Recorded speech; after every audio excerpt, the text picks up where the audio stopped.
Welcome to the Automotive News and Entertainment Show with your host, Jim Proctor. For the next hour, automotive news, reviews, and celebrity interviews. And now, here's your host, Jim Proctor.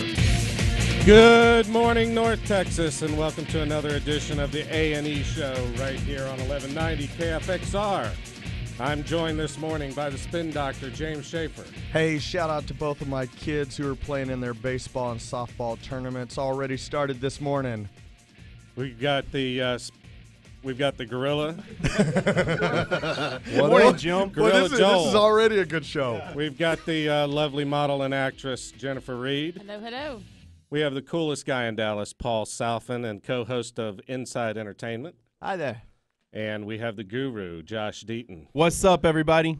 And we have a very, very special guest in studio this morning. He's an American Texas country singer, songwriter, novelist, humorist, politician, compared to a modern-day Mark Twain in many circles, Kinky Friedman. Kinky, thank you for joining us this morning. Hey, nice to be here. I'm just irritated that I'm not the coolest guy in Dallas. Kinky, That's just Dallas. Yeah, stand in line. We all are. Well, Paul's pretty cool. Now we'll move you to the coolest guy in Texas. How about that? All right. Well, anyway, Or the most swagger. Oh, There you go. you pulled out the swagger guru. That's what I do. Anyway, Kinky, you're running for Texas Agricultural Commissioner, and one of the things that I wanted to ask you is exactly what does that entail? What does that job entail so that listeners will know exactly when you're elected, what you'll be in charge of and what you'll be doing? well, the job of Ag Commissioner, the position has become kind of a Republican stepping stone politically, and it's been reduced to that. So you've got just a empty suit, running the place, and I'm not speaking of any of them specifically. But if you put all the ag commissioners together, they wouldn't have done as much for farmers and ranchers as Willie Nelson has with Farm Aid over the past couple of decades. They wouldn't have done close to what he's done. So the job can really be whatever you make it. There's 700 people working well and helping you if you need to bring 3.7 goats onto 2 acres of land and want to know something about it. I'm not the guy. I can get you to the right person to help you. But I am running because I want, for one reason, I want young people to have somebody in politics that they can look up to, and to try to bring a little bit of courage and imagination and common sense back to politics. And I think that is essentially why. Also, we've had one party dominating for more than 20 years, the Republicans. And every Republican I talk to is not happy with the result. So neither the Democrats nor the Republicans are it's going to be a very anti-establishment election, in my opinion, and a very interesting one. And that's why I think I've got a real shot.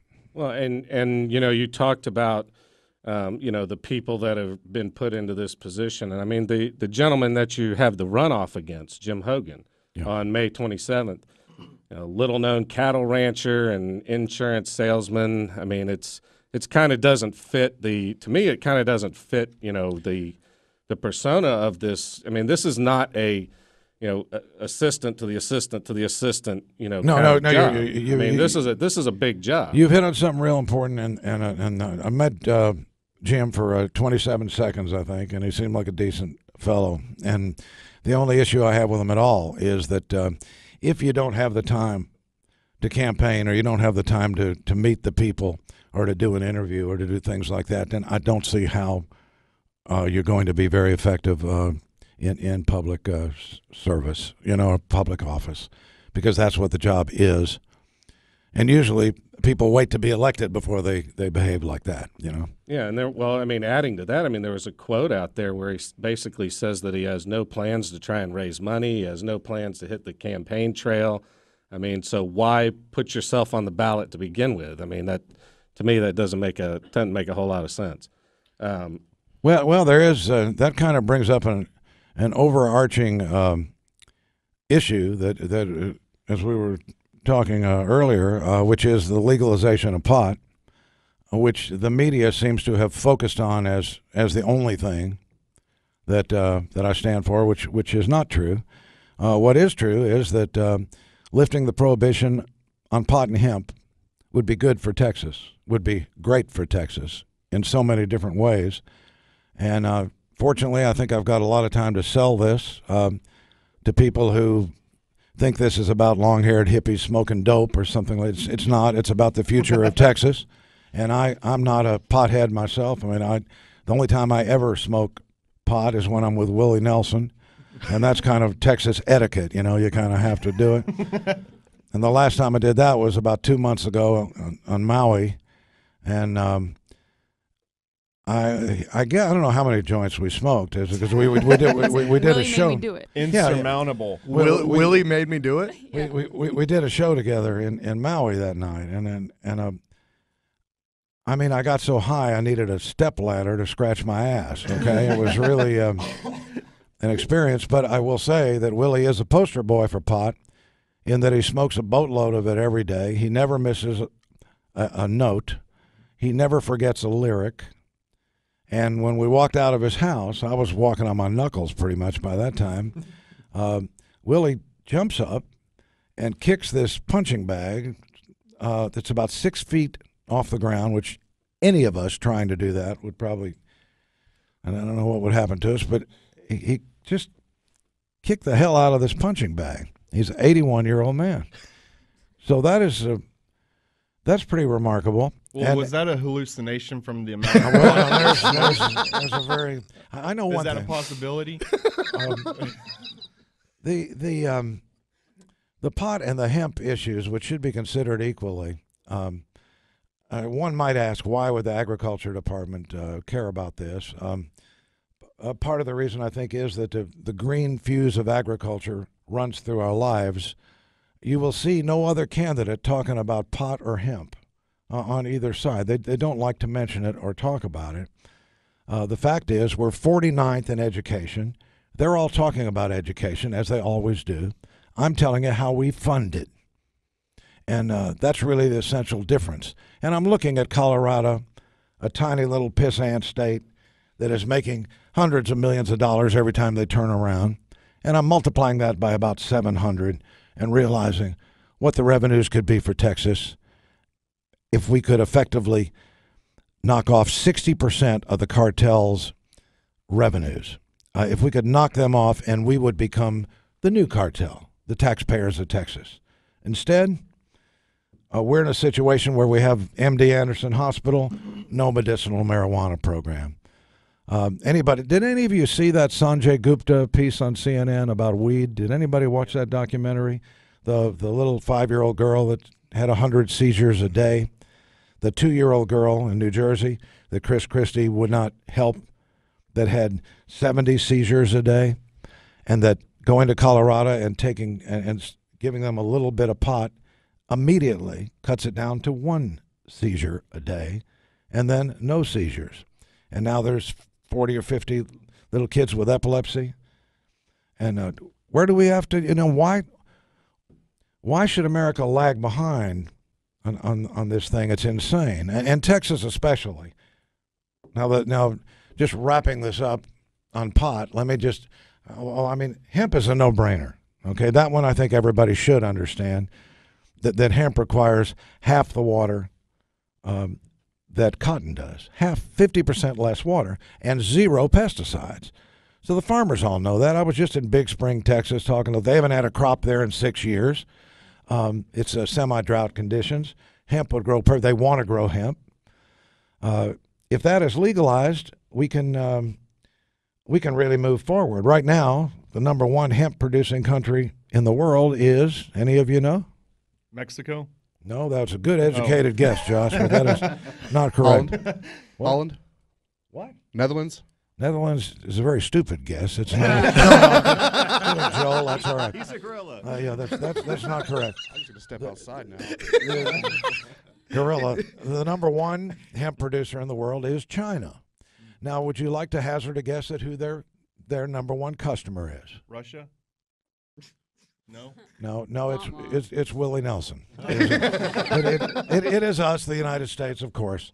But this is something we should be number one in.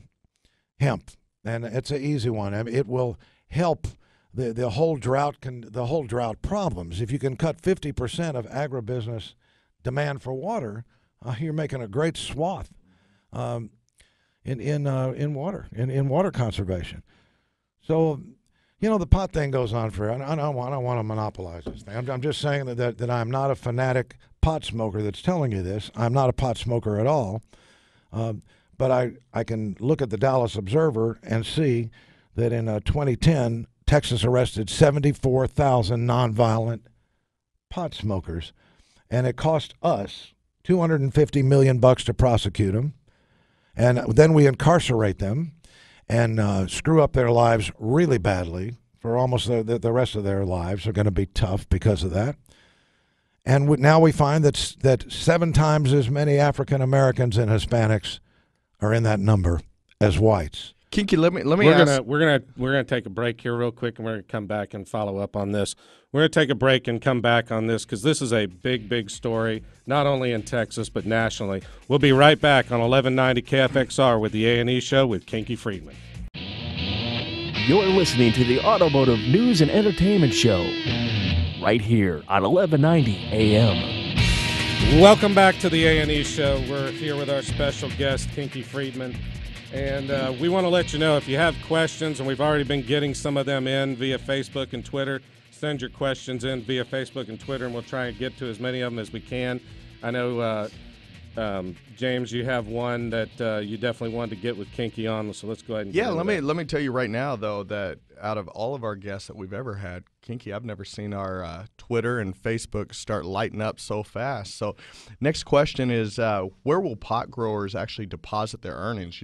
Pot is federally illegal. Banks are FDIC insured. Multi-million-dollar business, where are they going to put their money? That's a good question. I don't have an answer for it. I would say you look at the Petri dish, Colorado. You look at Washington State, what they're going through. Like Rick Perry is now that he's leaving office after 97 years, he is for decriminalization of pot. Tiny steps for tiny feet. We move forward. That will be worked out. What is undeniably more important is for Texans to decide: do you want to be seceders or do you want to be leaders? That's what you need to decide. And continuing on a theme with the 74,000 who were arrested, we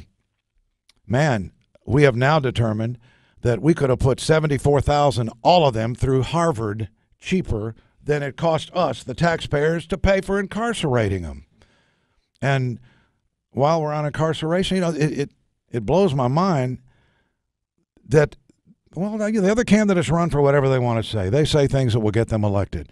But I'm telling you now that when Richard Nixon was president, the incarceration rate in America was 2 to 1, twice as many incarcerated in America as other developed countries around the world. Now, you want to hazard a guess at what the incarceration rate is today compared with other developed countries? It was 2 to 1 in Nixon's time. Ask Joel.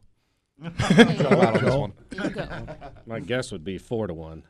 It's 8 to 1. Good grief. So, we need to be doing something about this. This is absolutely the wrong thing to do, to turn young people into criminals.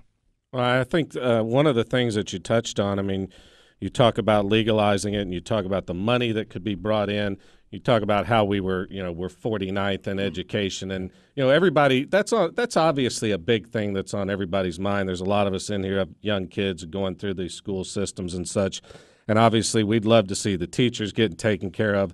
Higher pay for teachers, get better quality teachers who really care about the students and aren't just there collecting a paycheck and taking summers off, things of that nature. But you found a way to basically pay for those things in this system. And then you, on top of that, like you said, take down the cartels, take out a huge portion of their money, and weaken them from that standpoint. And then the governments can, you can chase the cocaine and all that instead of, chasing the stuff we can bring here. That is a lot less, we talk about the decriminalization. I know Washington D.C. just did decriminalize pot. If you get caught with pot, it's cheaper that you get a ticket. It's cheaper than a parking ticket. But the ability to raise money to support all these other systems that are really important, I think, is a big key in this. Well, it's I would say that law enforcement, the people I've talked to, which I go out of my way to find who looks like the most redneck deputy sheriff I can find in the hill country somewhere, every time, so far, now maybe every time I've talked to these people, they surprise you. They will, most of them, 90% of them upwards, are for legalizing pot. They all say it will end the war on drugs, and they're right. The world, keep in mind, if Nebraska legalizes, big deal. Massachusetts or something. If Texas is what the world looks up to, the children of the world look to Texas. We're a mythological, magical state, not to mention one that should be leading America. And not just that we have a great business climate. We would have one if we had a blue buttock baboon as governor, we would still have a pretty good business climate. But but I wasn't talking about Joe. Poor Joel's getting the raw end of the deal today. But so we look at this as well as what the cops tell you. They say that every night they have a call from some guy who's had a few drinks and he's beating up his wife. I mean, that happens all the time. And that's the messiest kind of thing for them to deal with, and they hate it. And they also say they have never had a case of a guy smoking a few joints and beating up his wife, because the guy forgets to beat up his wife, and he beats up a bag of Doritos. That's exactly right. And so from that viewpoint also, and the big thing I'm beginning to think really is medicinal and cancer is just that Lance Armstrong was correct, that it's the biggest battle this country will ever face, that 1 in 3 of us is going to deal with it, and we're already dealing with our families and so forth, and that mothers of autistic children, families that have a kid that has epilepsy, Parkinson's patients, Alzheimer's patients are all being given pot in Israel right now. Patients in hospitals are smoking dope in Israel, are being prescribed it, given it. And who would think of giving Alzheimer's patient pot, or giving a 5-year-old kid with epilepsy pot? MS, which is incurable, it's curing the symptoms of it. My friend has just gotten through the hell of a bout of cancer, and chemo is what kills you. I mean, where you can't sleep, you can't eat, you're nauseous, you're dizzy. If all of those symptoms can be removed by a drug that cannot overdose, has never overdosed anybody ever, why? And the answer to the question why we're not researching it is that the federal government has this down as a dangerous drug, and it's almost impossible for anybody to research it. If you wanted to research it, you would have to jump through too many hoops, and you would give up.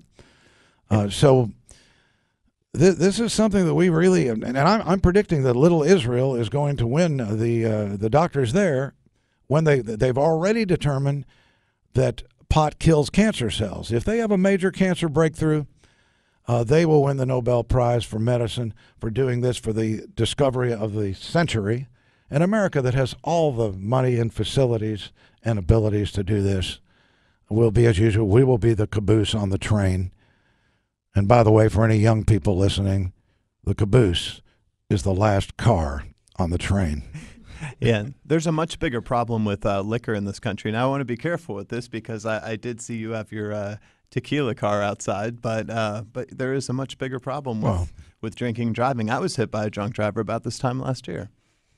Yeah, I remember that, and you're right. And that's one of the things. I mean, I get into conversations with people in general talking about, alcohol versus pot, and it's kind of a similar situation. I mean, I think that alcohol is really just as dangerous, if not more dangerous, than pot. But one thing about that, though, is they can't tell, I don't know if they can yet, how high are you? How much pot have you been smoking versus how much have you been drinking and driving? So That's a good point. Let me also ask this, another question about the naysayers out there saying it's ruining California. Oh, well, the answer to the California, I've had this question before from Evan Smith, who was researching Mother Jones or something, and I had this article. Yeah, things are going to hell in California, mostly because, in fact, 100%, because the pot industry there is not legal. It is not regulated. You got pirate guys everywhere you look. And so the pirate, I'm going to steal your pot, I'm going to rob from you, I'm going to put way too much pesticides and way too much water on it if I'm totally illegal and I'm a pirate. So how do you get a whole bunch of ragtag pirate groups like that under control? And the way is to have a cohesive legalization program that you don't see what's happening in California happening in Colorado. It is not. There you see these charming pot growers that happen to have this special stash of stuff that doesn't have THC, and somehow it is doing magical things for a great many people, and people are coming around to see this. I mean, it's the guy was a businessman, one of the brothers there, that, and the reason he got in was because 3 of his good friends got cancer. They were all having hell with chemo, and they were all telling him they never would have got through the chemo without pot. And he said he believes them, that the chemo would have killed him, which I don't know how many cases that the cure is worse. I mean, the treatment is worse than the disease, but that's one of them. Well, yeah, that's what got Larry Hagman, The chemo. And I know that you Yeah. got to spend some time with them as well. Yeah.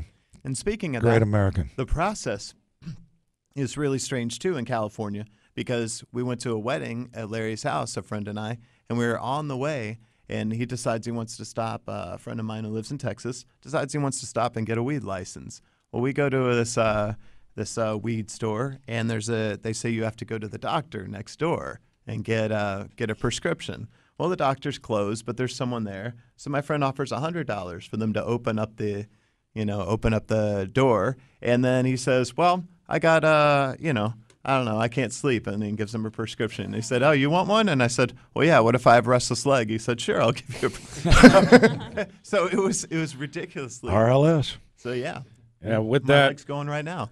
all right, we got to go to break. We're going to come back with more of this story and some other things that we want to get with Mr. Friedman, Kinky Friedman. It's Kinky right here on the AnE show, 1190 KFXR. 1190 AM. You're tuned in to the Automotive News and Entertainment Show, right here on 1190 AM. Welcome back to the AnE show. We're happy to have Kinky Friedman here with us this morning, talking about what a lot of people would consider controversial topics. And we're going to get into another one right here that's kind of been on the front burner around the country. We're going to talk about back in 2006, I think when you ran for governor, you were the only person out there who basically stood up for the legalization of gay marriage. And I know James had something he wanted to ask about that. I brought up, I thought one of the funniest statements I've ever heard is that you support gay marriage, that they have the right to be just as miserable. And I know I'm screwing that quote up, but you go ahead and say it. You say it. They have every right to be just as miserable as the rest of us. That's the line. But as my wife is yelling at me, and I'm going, hey, he's got a point. But we made up. Well, that in 2006, and that statement pretty well documents that I endorsed gay marriage. The same year, Hillary was against gay marriage. Obama was against it. Every politician was against it because it was political suicide. None of them. Now suddenly it's turned on a dime. Everybody's for it. They have Ted Cruz is for it. Everybody's for gay marriage. They have different motivation. Maybe they don't want to be called a homophobe. Maybe they think this is the way of the future. Well, it is the way of the future. Whether we want to be seceders or leaders is a very, very important question for Texas to decide. And we have to embrace the future. I believe in that very much. And May 27th, when this runoff happens, the future could slap me in the face very easily. But I think it's going to hug me back. And I think that embracing the future is the way to go. And this is part of the future. And it may be hard for us guys to understand. We're thinking, and some of us are thinking, Texas will never go for this. Well, let me throw out this idea to you. Say you have a real proactive, in-touch ag commissioner, and namely the Kinkster. And let's say that Kinky realizes there's a $600 million budget there, and that we want to do what the ag department is supposed to do, which is give pilot projects for new technologies to various farmers and ranchers. And being who I am, they would be small farmers and ranchers. And let us say that you've got some land, Josh, and that you want to try growing some pot or growing some hemp, even though both are illegal in our state right now. If you agreed to do that and we funded you, this would quickly get in the courts. I am sure that the Attorney General or the governor would make that happen fast. And you know what? That would jumpstart the process, I believe. It's one way of jumpstarting it past the legislature, which none of us are looking up to for wisdom or advice. There are good people that are there that have been trying for decades to get legislation through. They can't get it out of committee. But this would get their attention. In fact, my winning this election would get their attention because we're framing it as a referendum on lifting the prohibition on pot and hemp. But this would work, and if you would take the chance, Josh, we could do it. And you've got a microphone. I mean, this would be something that would be known. I mean, I would absolutely do it. I mean, if there was funds there, and I was a small farmer, I mean, there's so many different avenues to try to make a living, and if it was legalized, there's just more things than just the medicinal purposes for smoking marijuana. That I mean, you can make thousands and thousands and thousands of products with the hemp. Well, when you get to hemp, you're talking about more than 30,000 products. And contractors that I'm in touch with are saying that hempcrete makes better roads than concrete, and that the houses they're building of hemp, all imported from China, by the way. Hempcrete is what it's called. I've never heard of that. And when they build these houses, they're like thermoses. They stay cold when they're supposed to. They get warm when they're supposed to. No mold accrues to the hemp. Now, I'm just hearing this from contractors who have no axe to grind here. The last guy I heard it from, I mean, the only reason I was biased toward hemp was I found it stultifyingly dull listening to Willie talk about it for 30 years about all these wonderful things hemp can do.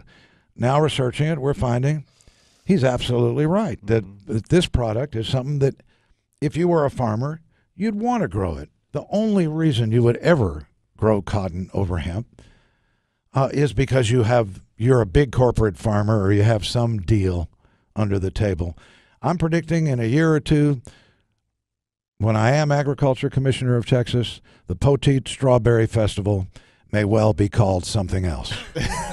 Kinky, let me ask you this question, though, and let's go back to the gay marriage and gay rights issue real quick. So last night, or maybe it was 2 days ago, Brendan Eich, I believe it's Eich, the CEO of Mozilla, yeah.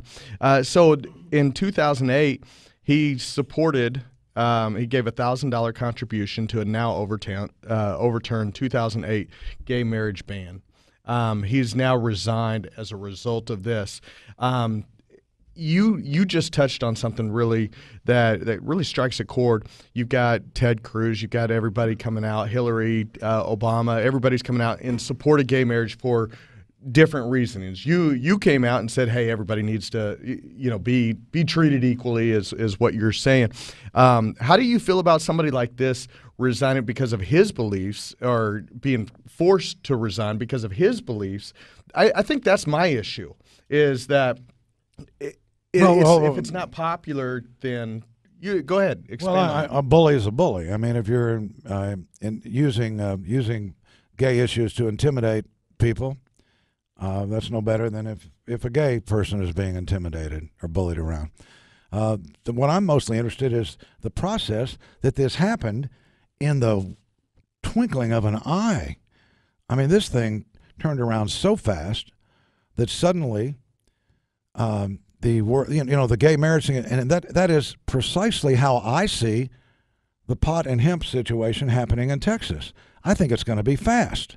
And man, I talk to people out of state all the time who say it's never going to happen, Kinky. You guys are going to be the dinosaur. It'll be 25 years from now. Everybody will be dead before Texas legalizes.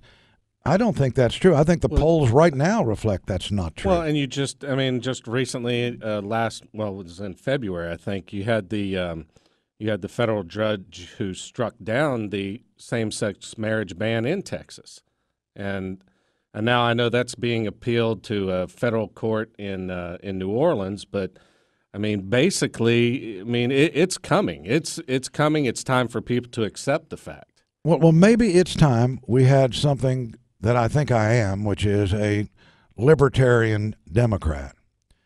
It isn't.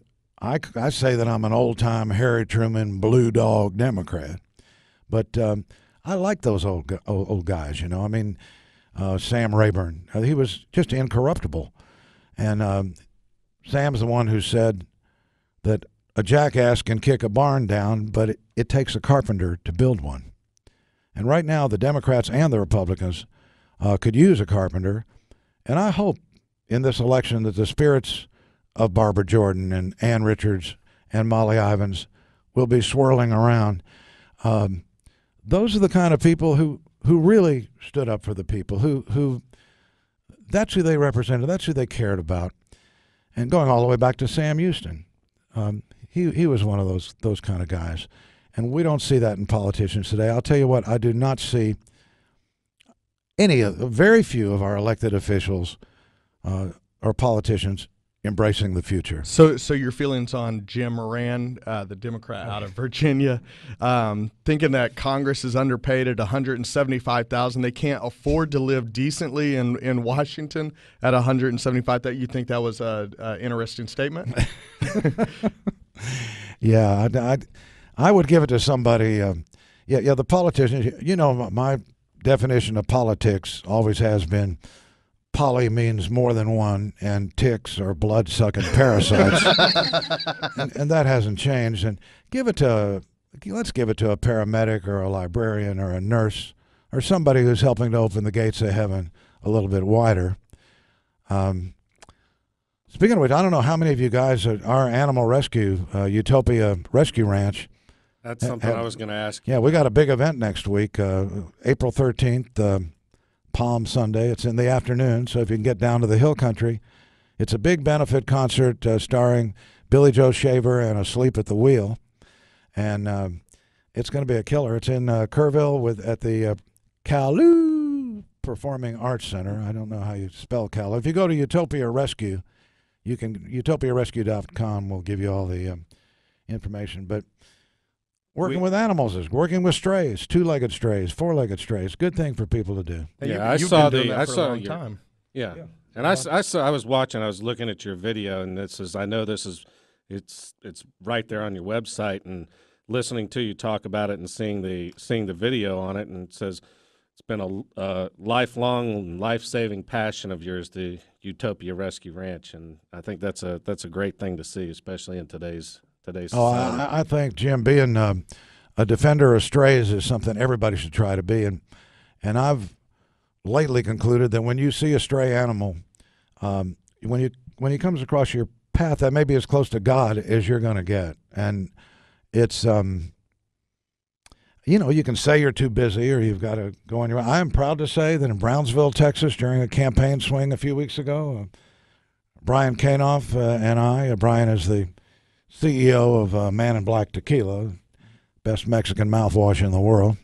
The two of us were down there and we rescued a kitten on the highway, which takes some guts. I mean, it's dangerous to do that.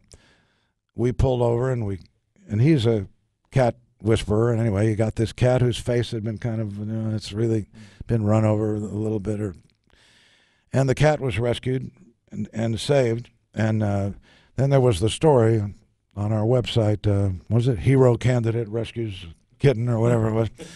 But that's something we should all relate to, I think, is animals, and it's a big part of agriculture, the people, the land, and the animals, and how they interrelate. Yeah, we've got a gorilla on the show. Have you ever thought about rescuing a gorilla? We've already rescued. We've already rescued. He needs a lot of love. He needs a lot of love. All right, we're going to go to our final break here on the AnE show, and we're going to come back and wrap up with Kinky Friedman. And once again, it's Kinky on the AnE show right here on 1190 KFXR. You're tuned in to the Automotive News and Entertainment Show right here on 1190 AM. Welcome back to the AnE show right here on 1190 KFXR. Once again, we're back with Kinky Friedman. And Guru, you had something you wanted to go over with him? Yeah. I don't know if a lot of people know this, but Kinky, you were part of the Peace Corps that, and you actually went to Asia in the 1960s as part of the Peace Corps created by John F. Kennedy in 1961, where you worked for, what was it, 11 cents an hour. 11 cents an hour, and you said it was some of the most... Best job I ever had. The best job you ever had, most rewarding. Tell us about why was that the most rewarding? Well, first of all, JFK, whatever his weaknesses were, inspired millions of young people. I was one of them. Bill Clinton was another one. And he's the guy that, when he saw that first ragtag bunch of Peace Corps kids, which he created, the Peace Corps, and the White House lawn, he pointed to them and he said, "You are important people." And he was right. That's what I mean by that. Those are significant people. Those first couple bunches of Peace Corps kids didn't know where the hell they were going, what they were doing. I worked in Borneo in the jungles with about 4 different tribes. If we screwed up, I was an agricultural extension worker then. If I screwed up and the farmer screwed up, then the whole tribe was in big trouble. It's not that different today. I'm telling you, if the 247,000 small farmers of Texas, and ranchers, which is dwindling every day, if they get screwed, the shoppers here at Whole Foods in Dallas will not be far behind. So, I mean, agriculture, it is the green fuse running through all of our lives.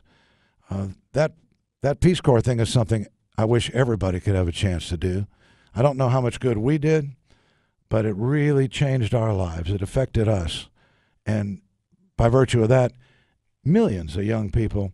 I don't know if young people today would be interested in working for 11 cents an hour in the jungles of Borneo, but it's a great way to get off the treadmill between college and whatever else you're going to do with your life. And, man, the Peace Corps is, I can't say enough good about it. And I mean, I don't know. I guess millennials may not be challenged by that. They want to move quickly to something else. Guy like Paul. Now, Paul's not a millennial. He's too old to be a millennial. But he's on to something else quickly. I don't, at any rate, that may not be the resume that you want for agriculture commissioner, but I think it's a good one because, man, this job could be anything that you make it. And don't forget the inspirational value. And I was asking Paul earlier, how many elected officials today inspire him? I mean, I know how many. 0 living. I'm not inspired by any elected person in America at this point. They don't inspire me. I may like a few or respect a few, but the way I felt about JFK, I have not felt. Kinky, a comment from another Republican candidate. This is what he said about you. We need an agricultural commission that will focus on jobs, not jokes, drought, not drama, and water lines, not punchlines. So that being said, you give us your pitch on exactly, and I know you just touched on it, but you give us your pitch on why Kinky. Why Kinky? Because there are all kinds of people that are left out of the loop in Texas, to phrase it kindly. Austin does not care about El Paso. In fact, Dallas and Houston don't care much about El Paso. It's like Australia. We don't even think about it most of the time. Well, El Paso happens to have the biggest inland salination plant in the world that's been operating successfully for more than 2 decades. They're way the hell ahead of the rest of us as far as handling drought conditions and dealing with water conservation and not having sod lawns in the front, but having natural habitat type of situation. We don't go there and see what they're doing because it's El Paso. Now, not to insult El Paso, Brian, but I've been to El Paso more times than Rick Perry has probably been there. I don't know how many times the current ag commissioner has been there.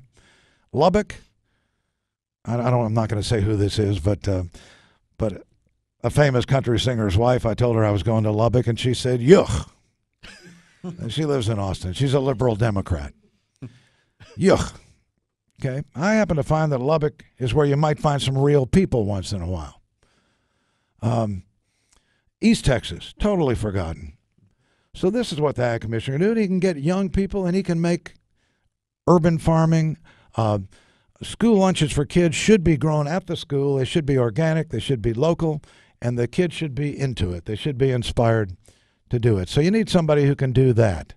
And this guy here who's worried about bureaucracy, we've got some fine people that have been working in the ag department for many years. You don't have to come in and fire everybody. And I'm not an administrator, nor do I want to be one when I grow up. I'll hire one of the thousands of them that are waiting in line in the state capitol. If he doesn't do a good job, I'll fire his ass. That's not what I see as the most important thing.